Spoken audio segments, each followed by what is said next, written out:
अस्सलाम वालेकुम प्यारे बच्चों, उम्मीद है आप सब खैर खैरियत से होंगे। इस वीडियो में मैं आपके साथ शेयर करूंगी क्लास 8 का इंग्लिश का फ़ाइनल टर्म का 2025 का पेपर। तो जितने भी 8 क्लास के स्टूडेंट्स हैं जिनके फाइनल्स हो रहे हैं और उनका इंग्लिश का पेपर अभी होना है, ये वीडियो उनके लिए बहुत हेल्पफुल होने वाली है। इस वीडियो से पहले मैं 2 वीडियोज़ आपके साथ शेयर कर चुकी हूँ, जिसमें एक वीडियो में मैंने आपके साथ वेरिएंट ए शेयर किया है और फिर इसके बाद मैंने वेरिएंट डी शेयर किया आपके साथ। मुझे जो वेरिएंट्स मिल रहे हैं मैं आपके साथ शेयर करती जा रही हूँ।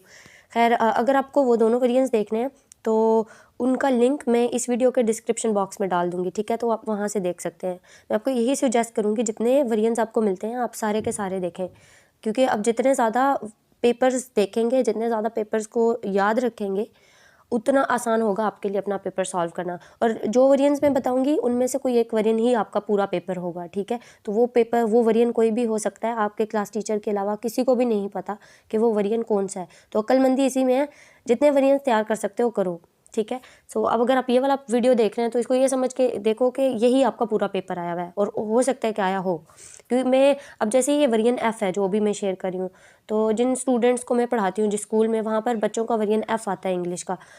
तो मैंने देखा है कि उनका ये वेरिएंट एफ़ आया हुआ है इंग्लिश का। तो चलिए फिर वीडियो को स्टार्ट करते हैं, मे बी आपका भी आया हो। चलिए ऑब्जेक्टिव पार्ट है। यहाँ पर क्वेश्चन नंबर 1 है, identify the adjective form of the verb connect. ठीक है, तो आपने वर्ब कनेक्ट की एडजेक्टिव फॉर्म यहाँ पर आइडेंटिफाई करनी है। तो कनेक्ट की एडजेक्टिव फॉर्म क्या होती है? कनेक्टेड। ठीक है, कनेक्ट की एडजेक्टिव फॉर्म क्या होती है? कनेक्टेड। इसी तरह से क्वेश्चन नंबर 2 है, identify the sentence having intransitive verb.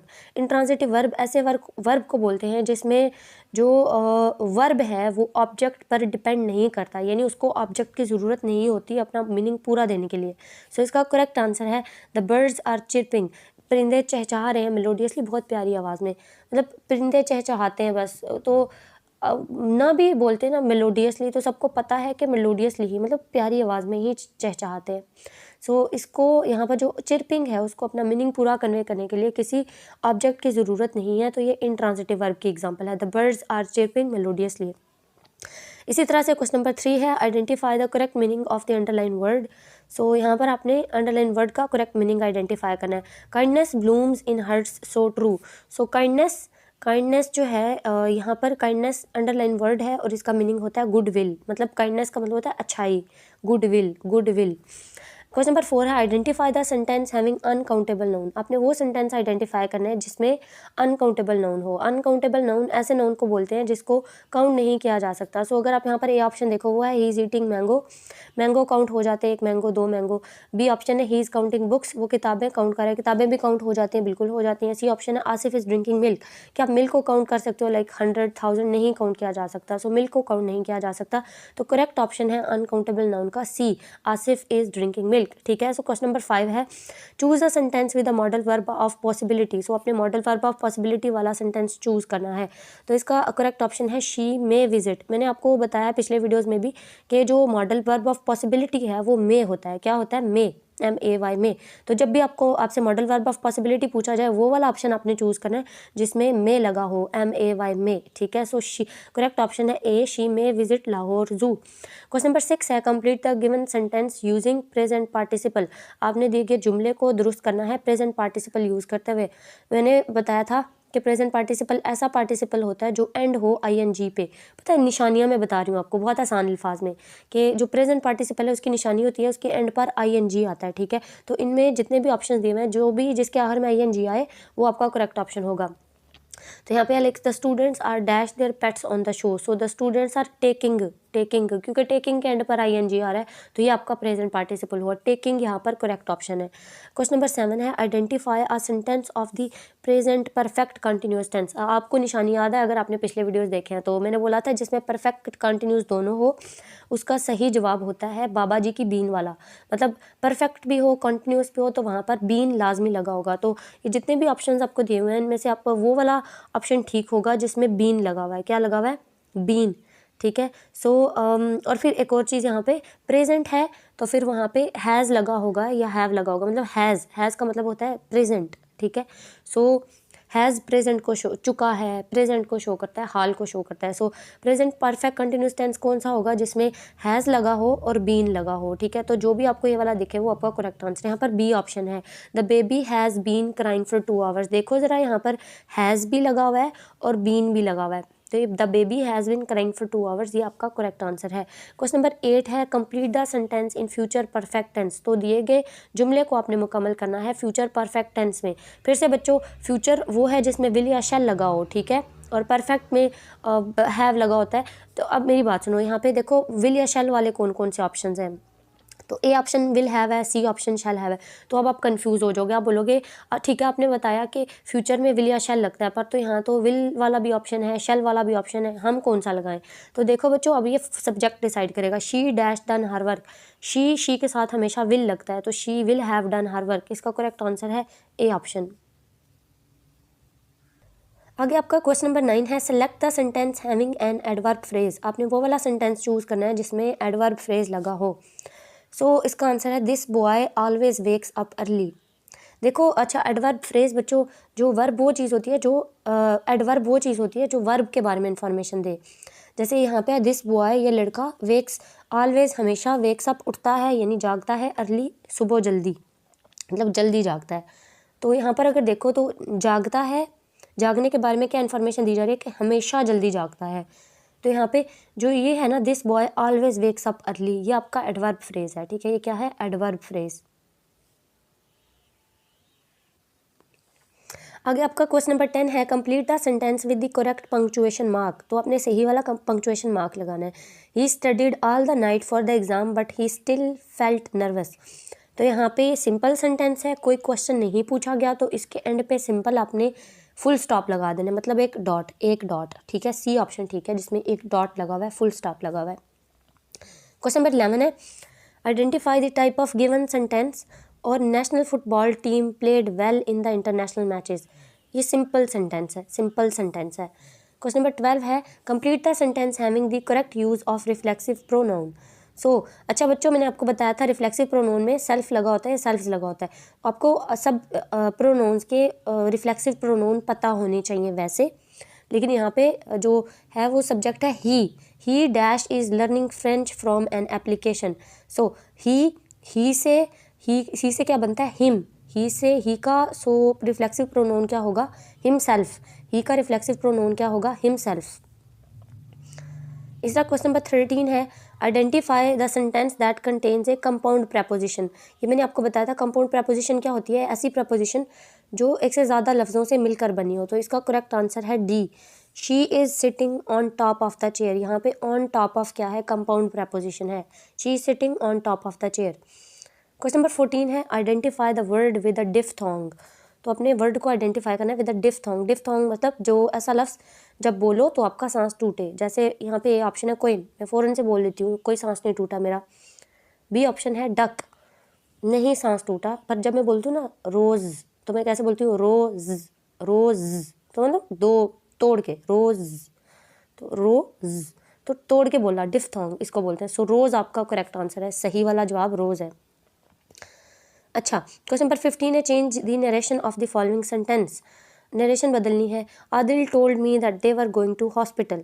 सो यहाँ पे टोल्ड की जगह क्या लगेगा, सेड, ठीक है, एंड दे वर गोइंग, तो वर वाला, वो आपने वो वाला फिक्रा चूज़ करना है जिसमें टोल्ड की जगह लगा हो सेड और बाकी फिक्रा बिल्कुल सेम हो, ठीक है। तो वो बच्चों सी ऑप्शन है, Adil said to me they were going to hospital, were वाला, ठीक है, दे वर, क्योंकि ऊपर जो दिया हुआ है सेंटेंस उसमें वर लगा हुआ है, तो जो जवाब होगा उसमें भी वर लगा होना चाहिए। तो सही ऑप्शन है, Adil said to me they were going to hospital. So question number 16 है, choose the correct correlative conjunction to fill in the blank. So correlative क्या होते हैं, मतलब ऐसे दो कंजंक्शन जो हमेशा इकट्ठे आते हैं। So she is dash intelligent dash hard working. तो यहाँ पे आपने दो कंजंक्शंस लगाने हैं, पर वो दोनों ऐसे होने चाहिए जो हमेशा इकट्ठे आते हैं। तो वो दो कंजंक्शंस हैं बोथ एंड, मतलब बोथ और एंड, ये दो ऐसे कंजंक्शन हैं जो किसी भी सेंटेंस में हमेशा आपको इकट्ठे दिखेंगे। So she is both intelligent and hard working, तो करेक्ट आंसर है ए, बोथ एंड। अच्छा, सो अभी हम करते हैं क्वेश्चन नंबर 17। सो क्वेश्चन नंबर 17 है choose a sentence with an adverb class. तो आपने सेंटेंस चूज़ करना है जिसमें एडवर्ब क्लास लगी हो। I stayed home because it was raining, तो ये आपका एडवर्ब क्लास है। मैंने आपको पिछले वीडियोस में भी बताया कि जहाँ पर इफ़ लगा हो, जहाँ पर आल्दो लगा हो, जहाँ पर बिकॉज लगा हो, वो एडवर्ब क्लास होते हैं, या फिर जहाँ पर आफ्टर लगा हो वो भी एडवर्ब क्लास होता है। सो यहाँ पे है बी ऑप्शन करेक्ट है। I stayed home because it was raining, ये क्यों करेक्ट है? क्योंकि यहाँ पर बिकॉज लगा हुआ है, ठीक है। सो अभी हम आते हैं क्वेश्चन नंबर 18 पे। Choose a sentence that contains A transitive verb. तो ट्रांजिटिव वर्ब ऐसे वर्ब को बोलते हैं जिसको अपना पूरा मीनिंग देने के लिए ऑब्जेक्ट की ज़रूरत होती है। तो करेक्ट ऑप्शन है b, the cat chase the mouse. तो यहाँ पे कैट ने चेज किया, पर किसको चेज किया? मीनिंग पूरा नहीं देता जब तक आप द माउस ना लगाओ। तो the cat chase the mouse, तो ये क्या है? आपका ट्रांजिटिव वर्ब है। क्वेश्चन नंबर 19 है identify the word with a triphthong. तो अपने वर्ड आइडेंटिफाई करना है ट्रिफ्थॉन्ग के साथ। तो ट्रिफ्थॉन्ग ऐसा वर्ड होता है जब बोलो तो सांस टूटे। यहाँ पे ए ऑप्शन है रेन, आराम से बोल लिया, सांस नहीं टूटा। बी ऑप्शन है लाइट, आराम से बोल लिया, सांस नहीं टूटा। सी ऑप्शन है फ्लावर। सो कैसे मैंने बोला? फ्लावर, फ्लावर, तो सांस टूटा, तो ये ट्रिफ्थॉन्ग की सही एग्जाम्पल है, फ्लावर, ठीक है। क्वेश्चन नंबर 20 है identify the sentence that contains capitonyms. फिर से बच्चों, कैपिटोनियम वो होता है जिसके दो मीनिंग हो, ठीक है। तो यहाँ पे सी ऑप्शन है वी एट टर्की। टर्की एक सब्जी का नाम है, ठीक है, हमने टर्की खाया। व्हेन वी विजिटेड टर्की, जब हम टर्की गए। टर्की एक मुल्क का नाम भी है, टर्की खाने वाली चीज़ भी है, तो दो मीनिंग दे रहा, तो कैपिटोनियम है। We ate turkey when we visited Turkey, तो जिसमें आपको वो टर्की दिखे ना, वो आपका कैपिटोनियम का सही जवाब होगा, ठीक हो गया। अच्छा, अब आते हैं क्वेश्चन नंबर 21 पे। Choose the correct figure of speech in the given sentence. The stars winked in the night. अच्छा बच्चों, विंक्ड होता है आंख मारना। अब आंख मारना बंदे का काम है, स्टार्स कहाँ आंख मारते हैं? यहाँ पे सेंटेंस है the stars winked in the night. सितारों ने रात को आंख मारी। तो सितारों का काम तो नहीं आंख मारना, बंदे का काम है। तो जब बंदे का काम कोई और चीज़ करे उसको आप क्या बोलते हो? पर्सनिफिकेशन। तो the stars winked in the night, ये किसकी एग्जाम्पल है? पर्सनिफिकेशन की। क्वेश्चन नंबर 22 है identify the sentence having correct use of alliteration. फिर से बच्चों, इलिट्रेशन का मैंने आपको बताया था, जहाँ पे पहला लेटर आपको रिपीट होता दिखे। तो ए ऑप्शन है we must help the poor around us. We का W, एम का मस्ट का M, H का हेल्प का H, डी का T, सब चीज़ें बिल्कुल डिफरेंट है, तो ए ऑप्शन ठीक नहीं हो सकता। बी ऑप्शन चेक करो, all birds flew back to the big branches. तो यहाँ पे बिग का B और ब्रांचेस का B दोनों मतलब सेम लेटर से स्टार्ट हो रहे हैं। तो मतलब जहाँ पे साथ साथ वाले लफ्ज़ सेम लेटर से स्टार्ट हों वो आपका अलिट्रेशन होता है। जो जैसे ट्विंकल ट्विंकल, मतलब ट्विंकल टी से स्टार्ट हो रहा है, बेबी बेबी बी से स्टार्ट हो रहा है। इसी तरह यहाँ पे बिग ब्रांचेस बी से स्टार्ट हो रहा है, तो बी ऑप्शन आपका करेक्ट है। All branches flew back to big branches, sorry, all birds flew back to big branches. Question number 23 है identify the sentence having adverb phrase. तो आपने वो सेंटेंस चूज करना है जिसमें एडवर्ब फ्रेज हो। ये आई थिंक इन्होंने आंसर खुद ही बता दिया। She completed the object with great effort. तो यहाँ पे विद ग्रेट एफर्ट क्या है? एडवर्ब फ्रेज, सिंपल, ऊपर बताया हुआ इन्होंने कि एडवर्ब फ्रेज है, फिर नीचे पूछ भी लिया एडवर्ब फ्रेज। क्वेश्चन नंबर 24 है identify the literary technique use in the given sentence. The world is a stage and we are merely players. तो दुनिया एक स्टेज है और हम वहाँ पर सिर्फ एक खिलाड़ी हैं। तो यहाँ पे हमें जो है प्लेयर्स के साथ तशबीह दी गई है, प्लेयर्स के जैसा बोला गया है, बट एज और लाइक का इस्तेमाल नहीं किया गया। तो ये मेटाफर की एग्जांपल है। किसकी एग्जांपल है? मेटाफर की। अच्छा, क्वेश्चन नंबर 25 है identify the sentence having correct use of personification. फिर से पर्सनिफिकेशन है तो इंसानों का काम कोई दूसरी चीज़ करती दिखेगी। तो यहाँ पे ए ऑप्शन है time waits for no one. वक्त किसी का इंतजार नहीं करता। फिर खुद से सोचो बच्चों कि इंतज़ार करना किसका काम होता है? बंदे का। जैसे आप अपनी स्कूल की गाड़ी का इंतजार करते हो, आपका काम है इंतजार करना, पर यहाँ पे लिखा हुआ है time waits for no one, वक्त किसी का इंतजार नहीं करता। तो इंसानों का काम कौन कर रहा है? वक्त। तो कि ये किसकी एग्जांपल हुई? पर्सनिफिकेशन की। अच्छा, क्वेश्चन नंबर 26 है identify the sentence having correct use of hyperbole. So hyperbole बोलते हैं मतलब जहाँ पे चीज़ों को बढ़ा चढ़ा के बोला जाए, बढ़ा चढ़ा के, ठीक है। जैसे आपकी अम्मी बोलती हैं कि मैं इसको 1000 दफ़ा बोल चुकी हूँ कि काम करो, पर ये नहीं करा, ठीक है, 1000 दफ़ा, हालांकि आपकी अम्मी ने 2 या 3 दफ़ा बोला होता है। तो वो चीज़ों को बढ़ा चढ़ा के, इसको आप बोलते हो हाइपर बोल। मतलब हाइपर मतलब बढ़ा के, बोल मतलब बोलना, ठीक है। सो हाइपर बोल, बढ़ा के बोलना। सो इसका correct answer A, the teacher. ये आप लोग बोलते हो, मैं आपको बताती हूँ, बहुत प्यारी एग्जाम्पल है। ए ऑप्शन है the teacher gave us ton of homework. उस्ताद ने हमें टन होमवर्क के टन दे दिए। कभी आपने मतलब टन, आपको पता है ना, मतलब जैसे टन किसी बहुत बड़ी चीज़ को बोलते होते हैं। ट्रक, किसी में ट्रक जितना माल हो ना, उसको बोलते हैं टन के हिसाब से सामान पड़ा हुआ है वहाँ पे। तो टन एक बहुत बड़ा यूनिट है किसी चीज़ का। तो आपने बोल दिया कि मुझे आज टीचर ने टनों काम दे दिया, मतलब बहुत ज़्यादा काम दे दिया, ठीक है।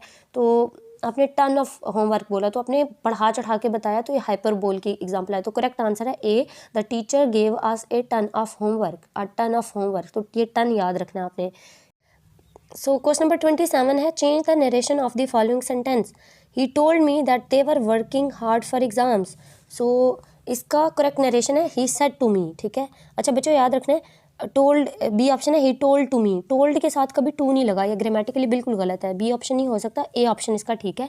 He said to me we are working hard for exams, we are working hard for exams, ठीक है। सो चलें अगली करते हैं। यहाँ पे पैराग्राफ इंस्ट्रक्शन के, read the following poem carefully and answer the MCQs given below. तो आपको एक पैराग्राफ दिया गया है, रीड करना है और आपको आंसर्स करने हैं, ठीक है। The gift of kindness in a world where shadows often play, a simple smile can light the way, with words of kindness hearts will mend, a helping hand can be a friend. When you see someone feeling blue, a little care can help them through. For in giving love we grow more bright. Together we can spark the light. चलिए paragraph में से आने वाले questions के answers करते हैं। सो question number 28 है, make an adjective from the word kind. So kind का एडजेक्टिव होता है काइंडनेस, काइंड का एडजेक्टिव होता है काइंडनेस। क्वेश्चन नंबर 29 है, how can we grow brighter according to the poem. So poem अगर आप पढ़ो आपको पता लगेगा, वहाँ पे लिखा हुआ है by giving love, by giving love. Question number 30 है, how can you apply the lesson of this poem in your daily life. तो इसका आंसर है by offering help to those in need, यानी उनकी मदद करते हुए जिनको आपकी ज़रूरत है, सी ऑप्शन ठीक है, by offering help to those in need. Question number 31 है, what does the phrase a helping hand can be a friend suggest. तो इसका क्या मतलब है, इसका मतलब है help can create friendship. So help can create friendship.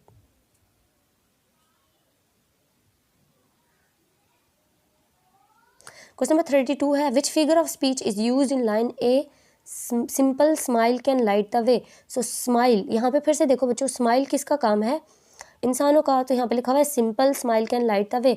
तो यहाँ पे चूँकि स्माइल ह्यूमन की ट्रेट, ह्यूमन की प्रॉपर्टी यहाँ पे बताई गई है, तो इसका आंसर होगा करेक्ट पर्सनिफिकेशन, ठीक है। स्माइल इंसानों का काम है, तो ये क्या हुआ, पर्सनिफिकेशन। अच्छा सब्जेक्टिव पार्ट है। आपको क्वेश्चन नंबर 33 में, paraphrase the following stanza in your own words, use correct grammar, punctuation and spelling. और एक स्टेंजा दिया हुआ है, the flag of green and white waves high with a crescent moon and star in the sky, green for the land so lush and free, white for peace and unity. मैं आपसे इसका answer share करती हूँ। तो बच्चों इसका answer है, the national flag proudly waving aloft showcases a striking crescent moon and star set against a vibrant green and white backdrop. The green hue symbolizes the country's lush landscapes and freedom, while the white represents peace and unity, embodying the nation's values and ideals। ये बहुत short लिखा हुआ है, I think आपको कर लेना चाहिए। अगर आपको कहीं से ईजी वाला मिलता है तो वो भी कर सकते हैं। तो यहाँ पे नेक्स्ट क्वेश्चन है, question number 34, right a paragraph of 10 sentences on the importance of breakfast, use correct grammar, punctuation and spelling. तो यहाँ पे जो 10 सेंटेंसेज आपको लिखने हैं, किस टॉपिक पे लिखने हैं, द इंपॉर्टेंस ऑफ ब्रेकफास्ट पे, ये भी मैं शेयर। सो इसका करेक्ट आंसर है, breakfast is often refer to as an most important meal of the day and for good reason. Eating breakfast has been shown to improve concentration and focus, making it easier to tackle the day ahead. It also helps to boost metabolism, which can aid in weight management. A nutritious breakfast provides the body with the energy it needs to function properly. Without breakfast, many people experience mid-morning slumps and decreased productivity. Breakfast has also been linked to improved memory and cognitive function. Additionally, eating breakfast can help to prevent overeating later in the day. A balanced breakfast should include a combination of protein, complex carbohydrates, and healthy fats. By making breakfast a priority, individuals can set themselves up for a successful and healthy day. Overall, incorporating breakfast into one's daily routine can have a significant impact on both physical and mental well-being. बस एक चीज़ याद रखें, breakfast पे आया हुआ है, आपको 10 sentences लिखने हैं, ठीक है। तो ये भी मैंने शेयर किए हैं कुछ, आप ये वैसे थोड़े से ज़्यादा हैं, तो आप इनमें से जो आपको इजी लगे वो कर लें। नेक्स्ट एक आपको पैराग्राफ दिया गया है, मैं पैराग्राफ रीड नहीं करूँगी। क्वेश्चन नंबर 35 में आप खुद से पैराग्राफ रीड करना है, आपको कुछ क्वेश्चंस दिए गए हैं, उनके आपको आंसर करने हैं। आप ऐसा करें, इनका स्क्रीनशॉट ले लें, ठीक है, और आराम से तसल्ली से इनके आंसर्स लिखें। ईजी होता है, मुश्किल नहीं होता, ठीक है। सो नेक्स्ट वेरिएंट्स में भी आपके साथ शेयर करती हूँ और वीडियोज़ में। तो प्लीज़ मेरे चैनल को सब्सक्राइब करें, वीडियोज़ को लाइक करें अगर आपको पसंद आती हैं तो।